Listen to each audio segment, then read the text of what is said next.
무엇이라고 생각하십니까? 먹고 사는 것, 아니면 이 세상에서 어떻게 살아야 할지에 대한 고민. 저는 오늘 말씀을 준비하면서 그리고 말씀의 본문을 계속 읽으면서 드는 말이 하나 있었, 단어가 하나 있었습니다. 그게 좀 부족하지만 to be or not to be, that is a question이라는 말입니다. 셰익스피어의 시곡 햄릿에 나오는 유명한 말입니다. 사느냐 죽느냐 그것이 문제로다. 그래서 말씀의 제목도 살든지 죽든지로 그렇게 정해보았습니다. 다시 말해 어떻게 살아가는지가 굉장히 중요하다는 것입니다. 여러분 햄릿이 무엇 때문에 이러한 고민을 한 것인지 아십니까? 여러분 햄릿은 자신이 사는 쪽을 택할 때는 고악한 운명의 화살을 참고 견디하며 육체가 받는 온갖 고통을 감수해야만 했다는 것입니다. 그런데 반대로 그냥 죽는 쪽을 택하게 되더라도 편할 것 같지만 햄릿은 죽음이라는 것이 그저 편안히 잠을 자는 것이 아니라 어떤 영원한 악몽에 시달리게 되는 그런 상태가 되는 것으로 생각을 했다는 것입니다. 그래서 현재 고통과 고난에 시달리려니 차라리 한 자리에 단도로 간단하게 죽고 싶은 생각이 들다가도 또다시 어떤 일이 일어날지 모르는 데다가 하면 가면 영원히 돌아올 수 없는 길이기 때문에 그냥 현재 고난을 그대로 받아들이는 것이 더 나을 줄 모른다는 생각에 사는 것과 죽는 것 중에 어느 것 하나도 택하지 못하고 다시 말해 둘 다 불안하고 괴로운 것이기 때문에 그야말로 답이 없는 문제를 가지고 고민을 했다는 것입니다. 근데 여러분 오늘 말씀해 보게 되면 사도 바울 역시도 언뜻 보기에는 그러한 고민을 하고 있는 것처럼 보인다는 것입니다. 다만 햄릿의 고민은 사느냐 죽느냐는 이 문제와 사도 바울이 말하는 살든지 죽든지라는 말에는 엄청난 차이가 있다는 것입니다. 왜냐하면 햄릿의 선택은 어느 쪽을 선택하게 되더라도 참으로 괴로운 선택이 될 수밖에 없지만 바울의 선택은 어느 쪽을 선택하더라도 너무나 좋고 행복한 선택이기 때문입니다. 문제는 대부분의 사람들이 이렇게 던져지는 질문에 햄릿 쪽을 더 공감을 한다는 것입니다. 왜냐하면 그들 역시도 사는 것도 죽는 것도 너무나 두렵고 무섭기 때문입니다. 하지만 여러분 바울은 어떻습니까? 결코 그렇지 않다는 것입니다. 다시 말해 어느 쪽을 선택하든지 결코 그런 선택이 아니며 모두가 다 기쁘고 행복한 선택이라고 말하고 있다는 것입니다. 그럼 여러분 어떻게 이럴 수가 있는 것이겠습니까? 여러분들은 사나 죽으나 다 행복하십니까? 하지만 사람들은 일생에서 고난을 당하게 되면 너무나 쉽게 좌절도 또 너무나 쉽게 계획했던 모든 것을 포기할 경우가 허다하다는 것입니다. 왜냐하면 어느 쪽을 선택하게 하더라도 너무나 힘들 것이라 생각하기 때문입니다. 문제는 교회 생활도 마찬가지라는 겁니다. 여러분 소위 말하는 냄비 신앙처럼 처음에는 너무나 뜨겁게 신앙생활을 하다가도 조금만 힘들고 어려움을 당하게 되면 너무나 쉽게 신앙생활이 흔들리고 너무나 쉽게 봉사하고 헌신하는 것을 중단해 버린다는 겁니다. 심지어 그러한 일들이 가중되기라고 하면 교회마저 멀리하는 그래서 자기를 합리화하면서 소위 가난한 교인으로 비록 교회는 안 나가지만 자신은 하나님을 믿는 사람이라고 그렇게 스스로 유한을 삼아버린다는 겁니다. 하지만 여러분 반면 믿음의 본이 되는 사람들은 어떻습니까? 그들은 비록 힘들고 어려운 일을 당한다 할지라도 더 주를 의지하며 살아간다는 겁니다. 여러분 어떻게 같은 신앙, 같은 믿음을 가지셨으면서도 이렇게 다른 삶을 살아갈 수 있는 것이겠습니까? 그럼 여러분 이 둘의 차이가 무엇이기에 이렇게 같은 곳, 같은 환경이지만 다른 삶을 살아가느냐 하는 것입니다. 그것은 여러분 그들에게 사명이 있고 없고의 차이라는 것입니다. 스티븐 스필버그가 이런 말을 했습니다. 당신이 자신의 사명에 따라 살아간다면 아침에 일어날 때면 너무나 흥분이 되어 아침 식사를 할 수 없게 될 것이다 라고 말합니다. 여러분 이것이 바로 사명이 있는 사람과 사명이 없는 사람의 차이입니다. 그럼 여러분 사명이라는 것이 무엇이겠습니까? 문제는 우리는 참으로 이 사명에 대해서 너무나 단순하게 생각하는 경향들이 있다는 겁니다. 하지만 여러분 사명이라는 단어가 구약에서는 단 한 번도 사용된 바가 없고 신약에서도 사도행전에서만 단 한 번만 사용될 정도로 그 단어를 사용함에 있어서 매우 신중하다는 것입니다. 여러분 사도행전에 나와 있는 사명이라는 말이 무엇이겠습니까?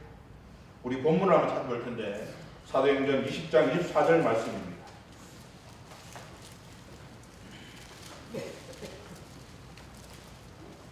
사도행전 20장 24절 말씀을 우리 다 같이 찾아서 한 목소리로 함께 읽어보도록 하겠습니다. 사도행전 20장 24절 말씀입니다. 페이지 수로는 223페이지에 있습니다.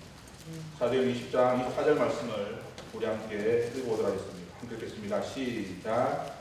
내가 바리바의 길과 주 예수께 받은 사명 곧 하나님의 은혜의 복음을 증언하는 일을 마치려 하면 나의 생명조차 조금도 귀한 것으로 여기지 아니하노라.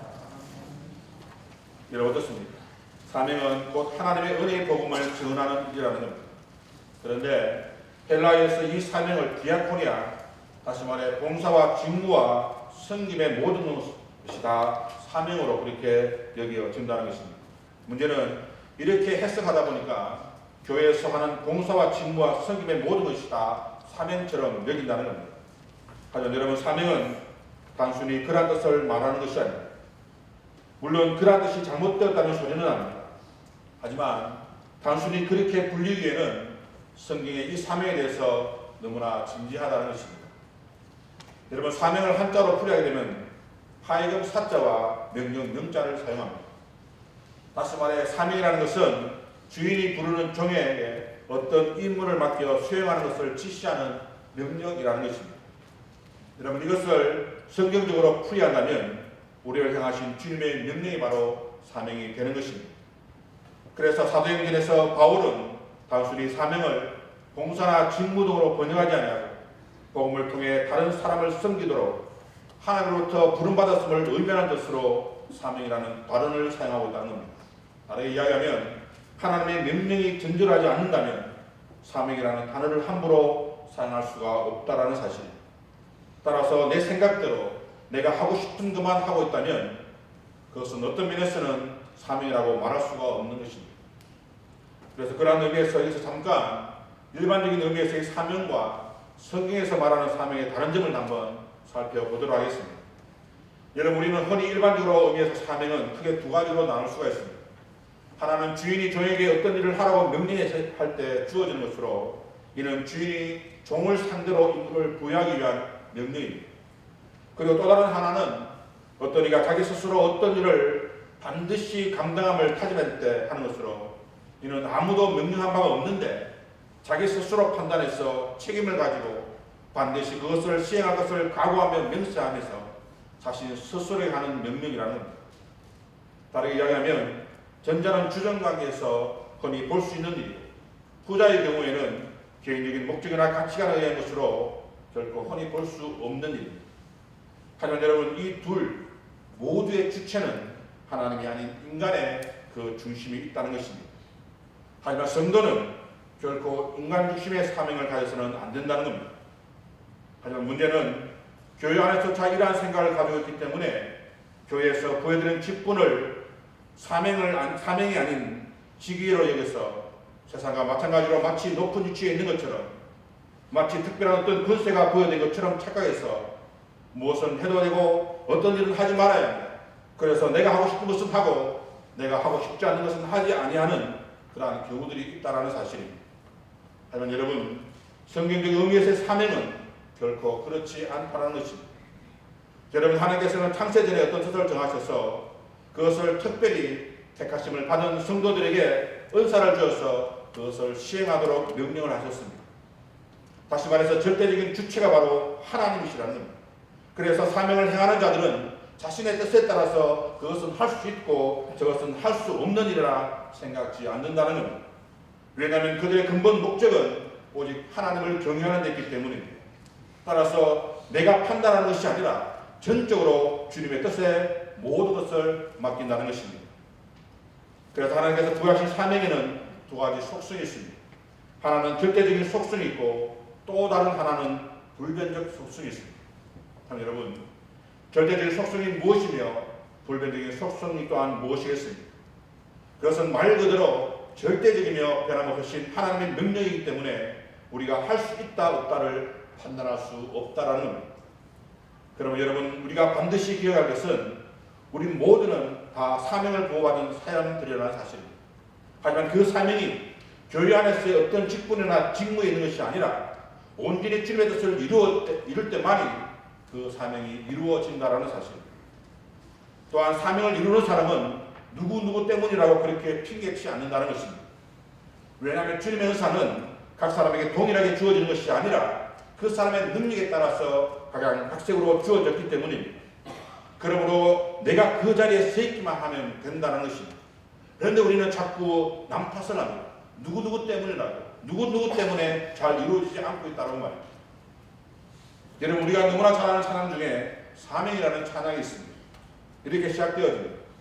주님이 홀로 가신 그 길 나도 따라가고, 모든 물과 피를 흘리신 그 길 나도 가고, 험한 산도 나는 괜찮소, 바다 끝이라도 나는 괜찮소, 죽어가는 저들을 위해 나를 버리길 바라고, 아버지 나를 보내주어 나는 달려가겠소, 목숨도 아끼지 않겠소, 나를 보내주어, 세상이 나를 미워해도 나는 사랑하겠소, 세상을 구원한 십자가 나도 따라가고, 생명을 버리면서까지 나를 사랑한 당신, 이 작은 나를 받아주어 나도 사랑하라. 여러분 어떻습니까? 내가 가야 한다는 것입니다. 누군가가 만들어준 길을 가는 것이 아니라 내가 주님의 길을 따라가야 한다는 것입니다. 그래서 사명을 받은 자는 아무도 예배하지 않아도, 아무도 찬양하지 않아도, 누구도 헌신하지 않아도, 누구도 증거하지 않아도 오직 자신만은 주님의 향기로 물들이겠다고 말을 한다는 사실입니다. 여러분, 이 모습이 바로 사명받은 자의 모습입니다. 그리고 그런 사람은 늘 언제나 주님의 은혜만을 감사하며 생활을 한다는 것입니다. 그런데 오늘 바울이 그러한 고백을 하고 있다는 것입니다. 하지만 저는 오늘 이런 말씀을 준비할 때 되면 이런 생각이 듭니다. 그래, 저는 삶은 바울과 같은 사람만이 할 수 있는 일이야 라고 말입니다. 그럼 여러분, 저는 이 땅에 성경이라는 하나님의 말씀이 존재할 필요가 없다고 생각합니다. 왜냐하면 성경에 나오는 모든 사람들이 모두가 다 한결같이 그러한 삶을 살았던 사람들이기 때문입니다. 그럼 여러분, 하나님께서는 우리가 도저히 따라할 수도 없는 그런 사람들의 삶만을 기록했다는 소리가 되는데, 그렇다면 우리가 무엇 때문에 성경을 읽고 무엇 때문에 성경을 배워야 하는 것이겠습니까? 그냥 소설을 읽듯이, 그냥 위인전을 읽듯이 그렇게 읽기만 하면 되는 것이 아니겠습니까? 하지만 여러분, 하나님께서는 결코 그렇게 하기 위해 지난 수천 년 동안 수많은 사람들을 통해 오직 예수 그리스도만을 증거하는 성경을 기록하지 않았을 것이라는 겁니다. 왜냐하면 성경은 우리 모두의 지침서가 되기 때문입니다. 그리고 반드시 따라가야 할 나침반과 같은 것이기 때문입니다. 그러므로 다루나 치우치지 말고 성경을 통해, 말씀을 통해 주님만을 만나시는, 주님만을 따르시는 여러분의 삶들이 되어지길 소망합니다. 그리고 그것이 바로 사명받은 자의 삶입니다. 그런데 그 삶은 바울의 표현을 빌리자면 기쁘고 너무나 기쁜 삶이라는 것입니다. 하지만 문제는 믿는 사람을 믿지 않는 사람들이나 사명을 가진 자나 그렇지 못한 자들이 맞닥뜨리는 세상은 필연적으로 광야와 같은 삶이라는 겁니다. 하지만 그럼에도 불구하고 사명을 가진 자의 삶은 기쁨과 감격이 있는 그러한 삶을 살아간다는 것입니다. 참 여러분, 어떻게 그러한 일이 가능하겠습니까? 어떻게 사도 바울 야고보처럼 살든지 죽든지 그러한 모든 일이 가능하겠냐는 것입니다. 오늘 말씀을 통해 그러한 깊은 은혜를 체험하는 귀한 시간이 되어지길 원합니다. 여러분, 19절 말씀은 지난 시간 바울이 기뻐한 이유를 설명하고 있는 그런 말씀입니다. 여러분, 지난 시간에 바울은 18절 말씀에서 그러면 무엇이냐, 거칠로 하나 참으로 하나 무슨 방도로 하든지 전파되는 것은 그리스도니 이로써 나는 기뻐하고 또한 기뻐하리라 라고 말합니다. 그런데 오늘 19절 말씀에서 이것이 너희 간구와 예수 그리스도의 성령의 도우심으로 나를 구원에 이르게 한 줄을 안다고 말씀하고 있다는 겁니다. 여러분, 이것이라는 겁니다. 그렇다면 여러분, 이것이 무엇이겠습니까? 그것이 바로 18절에 나와 있는 이로써 나는 기뻐하고 또한 기뻐한다는 겁니다. 다시 말해, 내가 기뻐하고 또한 기뻐하는 이유가 너희 간구와 예수 그리스도의 성령의 도우심으로 나를 구원에 이르게 할 줄 알기 때문에 기뻐한다는 겁니다. 다시 말해, 복음에서 감옥에 갇힌 것도, 또 그로 인하여 당하는 모든 고난과 모든 환난이 바울에게는 그저 기쁨이었다는 것입니다. 그리고 그 이유가 그와 같은 모든 것의 결국이 다 자신이 구원을 이루게 할 줄을 확신했기 때문이라는 겁니다. 그래서 지금 비록 고난을 당하고, 지금 비록 감옥에 갇힌 몸이 되었지만, 바울은 기뻐할 수 있었다는 것입니다. 네, 여러분, 한 가지 놀라운 사실은 그럼에도 불구하고 바울은 자신이 기뻐할 수 있었던 힘의 근거를 제시하고 있는데 그것이 바로 너희의 간구와 성령의 도우심이라는 것입니다. 그래서 여러분, 바울은 성도들의 기도의 뒷받침의 중요성을 너무나 잘 알고 있었습니다. 그래서 자신의 서신을 보게 되면 계속해서 형제들아 나를 위하여 기도하기를, 그리고 고린도전서에서도 너희도 우리를 간구함으로 도우라고 말합니다. 그리고 빌립보서에서도 너희의 기도로 내가 너희에게 나아가게 하여 주기를 바라라고 부탁을 하고 있다는 겁니다. 여러분, 실로 바울은 성도들의 기도가 절실히 필요한 그러한 사람이었던 것입니다. 여러분, 한 가지 이상한 것은 바울은 본문에서 너희의 간구와 성령의 도우심으로 나를 구원에 이르게 할 줄 안다라고 말하고 있다는 겁니다. 왜냐하면 이것은 여러분들의 기도와 성령의 도와주시는 덕분에 내가 곧 석방될 것을 안다는 것으로 해석되어지기 때문입니다. 물론 이것은 1차적으로는 빌립보 교인들의 당연한 기도 제목일 겁니다. 왜냐하면 사도행전 12장에 보게 되면 예루살렘 교회가 큰 위기를 당하게 되자 교인들이 기도를 드리게 되었는데 그것이 헤롯 왕이 야고보 사도를 죽이고 베드로 사도마저 죽이기 위해서 그를 감옥에 가두던 그러한 상태였기 때문입니다. 그래서 예루살렘 교인들은 이에 베드로는 옥에 갇혔고 교회는 그를 위하여 간절히 하나님께 빌었다는 것입니다. 그러니까 여러분, 어떤 일이 일어나게 되었습니까? 하나님의 천사가 나타나서 베드로를 옥에서 구해주는 일이 일어나게 된다는 겁니다. 그래서 여러분, 사역자들을 위한 성도들의 기도가 바로 이러한 기적을 일으키는 것입니다. 그래서 예수님께서도 약속하시기를 진실로 너희에게 이르노니 너희 중에 두 사람이 땅에서 합심하여 무엇이든지 구하면 하늘에 계신 내 아버지께서 저희를 위하여 이루게 하시리라고 말씀을 하셨다는 것입니다. 그러면 여러분, 사역자들을 위해 목사님들을 위해서 기도하는 여러분의 삶이 되어지기를 소망합니다. 하지만 여러분, 어찌되었든 이것이 빌립보 교회 교인들에서는 당연한 기도 제목이었지만 정작 사도 바울은 이 문제에 대해서 조금 다른 차원으로 생각을 하고 있었다는 겁니다. 왜냐하면 이어지는 20절 이하의 말씀을 보게 되면 사도 바울은 지금 자신이 구원, 다시 말해서 석방이 되어 풀려나든지 아니면 풀려나지 못하고 그냥 죽게 되든지 아무런 상관이 없다라고 말하고 있기 때문입니다. 다시 말해 바울의 간절한 기대와 소망은 무조건 석방이 되는 것이 아니라 저같이 온전히 담대하게 살든지 죽든지 내 몸에서 그리스도가 존귀 되는 것에 있었다는 겁니다. 다시 말해 자신이 살든지 죽든지 간에 어떻게 해서든지 예수 그리스도의 이름만 높아지고 그의 복음이 전파되기를 소망했다는 것입니다. 여러분, 어떻습니까? 보통 사람들이라면 사느냐 죽느냐의 선택의 필요해서 당연히 사는 쪽을 선택하게 될 겁니다. 근데 지금 바울은 상관없다는 겁니다. 왜냐하면 사나 죽으나 다 하나님의 것이기 때문입니다. 다시 말해 바울에게는 예수 그리스도가 생의 시작이었으며 예수 그리스도가 생의 마지막이었다는 겁니다. 그래서 살아도 주를 위해 죽어도 주를 위해 사나 죽으나 그리스도와 함께라면 그 자체가 기쁨이었고 그 자체가 영광이었고 그 자체가 행복이었다고 고백을 하는 것입니다. 여러분, 사도 바울은 왜 그처럼 죽는 것도 괜찮고 아니 오히려 사는 것보다 더 행복하다고까지 그렇게 이야기를 하는 것이겠습니다. 그 이유가 23절 하반절에 잘 나타나 있는데 이렇게 기록되어 있습니다. 그리스도와 함께 있는 것이 훨씬 더 좋은 일이기 때문에 그렇게 하고 싶다는 겁니다. 다시 말해 자기 마음대로 선택할 수 있는 문제라면 이 세상에서 더 오래 사는 것보다는 지금 당장 죽어서 예수님을 만나게 되는 것이 훨씬 더 행복하다고 이야기하고 있는 겁니다. 여러분, 어떻습니까? 바로 이것이 우리 믿는 자들이 죽음을 두려워하지 않을 뿐만 아니라 오히려 기쁨으로 맞이할 수 있는 놀라운 이유인 것입니다. 여러분, 어제 김구라 명예기사님의 장례식이 있었습니다. 목사님께서도 말씀하셨지만 여기 있는 우리 모두는 다 그와 같이 죽음을 맞이하게 될 겁니다. 하지만 여러분, 우리가 왜 그러한 죽음조차 두려워하지 않는 것이겠습니까? 그것은 죽음 이후에 영원한 삶이 우리에게 있기 때문입니다. 바울이 말하기를 만일 땅에 있는 우리의 장막집이 무너지면 하나님께서 지으신 집 곧 손으로 지은 것이 아니요 하늘에 있는 영원한 집이 우리에게 있는 줄 아나니 이렇게 분명히 말씀을 하셨기 때문입니다. 다시 말해 성도에게서 죽음은 단지 영생으로 가는 관문에 불과하다는 것입니다. 그러므로 성도는 죽음도 두려워하지 않는, 다시 말해 생사를 초월한 그러한 신앙을 가져야 하는 것입니다. 또한 성도는 죽음으로 인해 그리스도와 영원히 함께하기 때문입니다.